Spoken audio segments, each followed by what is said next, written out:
Donc, on termine toujours sur la décroissance de la température. Donc, on va utiliser la décroissance exponentielle parce qu'elle est plus rapide que l'utilisation de la décroissance, c'est-à-dire logarithmique. Donc, on va utiliser ça. Ces lois-là, il faut les réviser dans le domaine, c'est-à-dire de la physique, la décroissance de la température, pour comprendre ces formules. Ok, je vous laisse quelques références pour mieux comprendre pourquoi utiliser ces formules-là. Donc, on va choisir généralement une loi de croissance exponentielle, comme par exemple chaque température, c'est-à-dire ici pour être plus, comment dirais-je, plus lucide. Ici, Tk plus 1, c'est-à-dire la température dans l'itération suivante, elle est égale à Tk, ok, exponentielle moins taux. Donc, aussi, c'est une valeur qu'on va choisir aléatoirement, mais c'est-à-dire elle doit être suffisamment grande pour que la décroissance soit lente. C'est-à-dire pour aller, c'est-à-dire d'une façon lente, progressivement, mais pas trop lente par rapport à l'utilisation du logarithmique. Donc, ça ne va pas trop alourdir, c'est-à-dire le temps de calcul. Donc, Tk plus 1, c'est la température, l'abaissement de la température dans l'itération K plus 1, c'est la température Tk de la température actuelle, c'est-à-dire initiale, fois exponentielle moins taux. Taux, c'est un paramètre qui est choisi aléatoirement grand. Et on va voir ça, on va tester les différentes valeurs de taux dans le programme et voir son impact sur c'est-à-dire la solution optimale. Maintenant, il y a aussi le choix de la température finale ou bien la température minimale, c'est-à-dire à quelle température on va arrêter le processus, on va arrêter le recul simulé, ou bien on va sortir de la boucle. Donc, c'est un compromis entre la qualité du résultat et le temps de calcul. Toujours, je le dis et je le redis, le choix de la température initiale et de la température finale a un impact sur la qualité du résultat, sur le plan de temps de calcul et qualité de solution.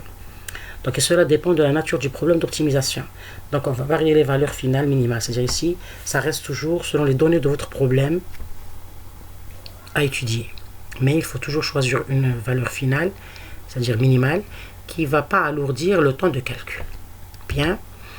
Donc, en général, notre programme, on va commencer toujours, puisque c'est un programme itératif, on va commencer par la phase d'initialisation de nos valeurs, et puis on va rentrer dans la boucle pour répéter le processus du recueil jusqu'à atteindre une solution optimale. Donc, l'initialisation, premièrement, on doit fixer une instance du TSP, donc on doit fixer le nombre de villes. Donc, je vais prendre comme instance n égale à 20.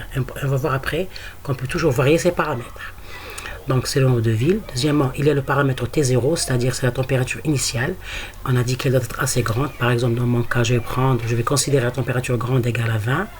Donc, puis je vais choisir une température minimale, c'est-à-dire à quel niveau de température je vais arrêter le recueil.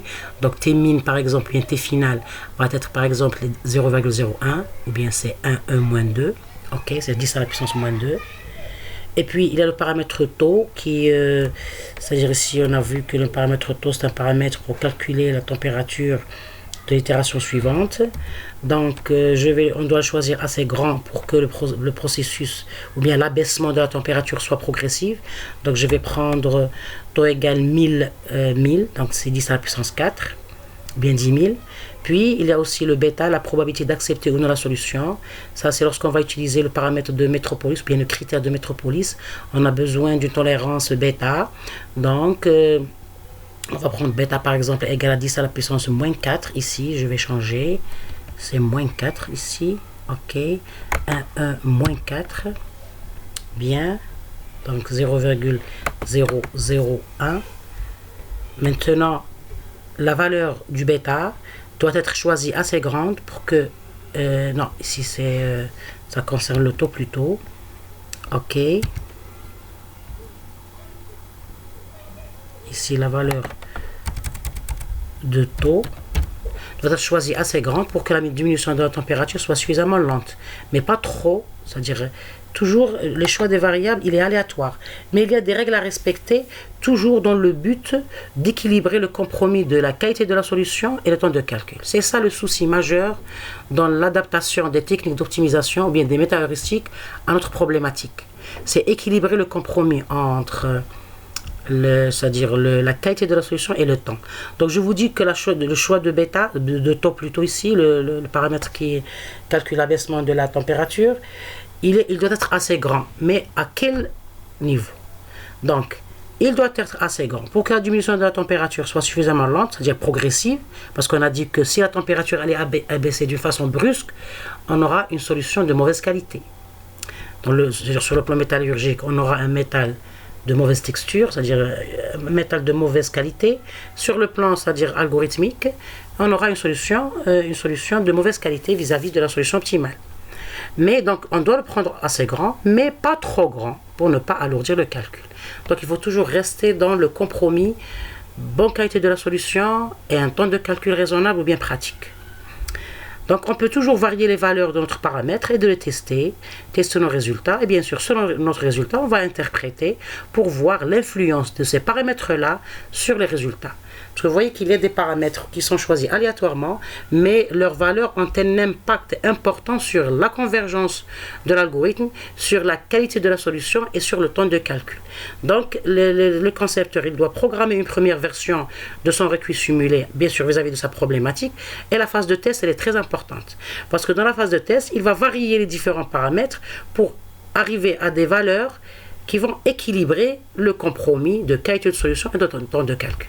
On va le voir dans notre cas, on va prendre comme début ces valeurs-là et on va essayer de varier ces valeurs-là, bien sûr en respectant les règles qui disent par exemple ici pour le taux, il faut choisir un taux grand, pour la température initiale, il faut choisir une température initiale grande. On va varier dans ce contexte, mais on va voir les résultats et équilibrer les résultats, c'est-à-dire les valeurs initiales. OK? Donc, dans notre cas ici, on va revenir à notre programme. Donc, on a simulé notre ville ici. On a 20 villes, d'accord, qui sont des points. Chaque point, c'est une ordonnée. OK, c'est une ordonnée. Chaque point, il a deux coordonnées, l'abscisse X et l'ordonnée Y. Bien. Maintenant, on a dit la deuxième chose à faire. Donc, on a initialisé le N à 20. Bon, on va initialiser le T0 à 40 par exemple dans notre cas. OK. Maintenant, on va initialiser le taux, la valeur taux pour abaisser la température. On va par exemple initialiser à 1E4, c'est-à-dire 10 à la puissance 4. Pour le bêta, qui est un paramètre utilisé dans le critère de métropolis, on va prendre 1E-4, c'est-à-dire 0,0001. OK. Maintenant, on a tracé notre graphe. On doit maintenant définir les distances, c'est-à-dire les distances entre les sommets. Donc, je vais définir, c'est l'énergie, c'est la fonction coût, c'est l'énergie. Donc, je vais définir ma fonction coût. OK. Fonction, tirer ici, coût. On a dit qui est la fonction, c'est-à-dire ce qui est la distance du chemin hamiltonien ou bien du cycle hamiltonien. Donc ici, pour définir ma fonction coût, je vais utiliser cette formule. La fonction coût, c'est la somme des différentes distances entre les différentes villes du chemin, bien du cycle. Donc, je vais utiliser cette formule-là. Je vais prendre les coordonnées de chaque point ville qui est le X et le Y. Je vais sommer, c'est-à-dire c'est la racine carrée de X, c'est-à-dire de XK plus 1 moins XK au carré plus YK plus 1 moins YK au carré. Et ça, c'est la distance entre deux points. Le chemin contient 20 points. Donc, je vais faire la somme de I allant de 1 jusqu'à 20 pour toucher toutes les villes de cette SQRT, cette racine carrée. OK? Bien. Donc, je vais programmer, je vais définir la fonction coût comme étant la somme de cette racine carrée et la somme allant de I allant à 1 jusqu'à 20 parce que j'ai pris comme instance du TSP n égale à 20.